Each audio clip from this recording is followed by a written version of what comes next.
Hello நண்பர்களே, வணக்கம். உங்கள் மணிகண்டன். என்னடா கிணத்துக்கு பக்கத்தில் போய் நிற்கிறான், ஒருவேளை தற்கொலை பண்ணிக்க போகிறானா அப்படின்னு நினைக்கிறீங்க. சரிங்களா? தப்புங்க.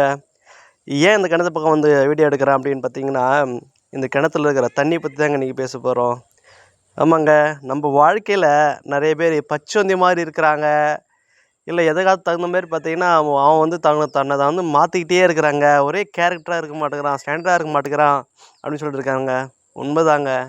எல்லோரும் நேரத்துக்கு தகுந்த மாதிரி நம்ம வாழலை அப்படின்னு பார்த்தீங்கன்னா நம்மளுடைய கஷ்டங்கள் வந்து நிறைய மாட்டிக்குவோமுங்க.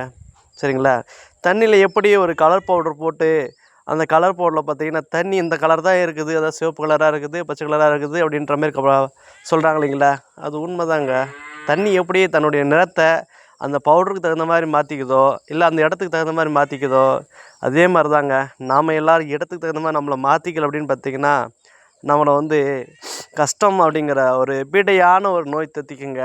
அந்த கஷ்டங்கிற பீடியான நோய் நம்ம தத்திக்கூடாதுன்னு பார்த்திங்கன்னா நம்ம பொய் சொல்லி வாழ்கிறதுல தப்பே கிடையாதுங்க.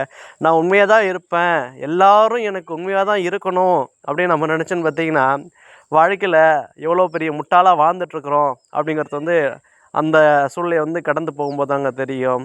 எல்லோரும் இன்றைக்கி வந்து தன்னுடைய உண்மையான முகத்தை மறைச்சிட்டு தாங்க வெளியில் வந்து ஒரு போலியான சிரிப்போடும் இல்லை போலியோன்னு அழுகியோடையோ வாழ்ந்துட்டுருக்குறாங்கங்க. இதை நல்லா புரிஞ்சுக்குங்க. தயவு செஞ்சு எல்லோரும் தனக்கு உண்மையாக இருக்கணும்னும் இல்லை எல்லாருக்கும் நான் உண்மையாக இருக்கணும்னு நினச்சிங்கன்னா முதல் முட்டாள் நாமளாக தாங்க இருப்போம்.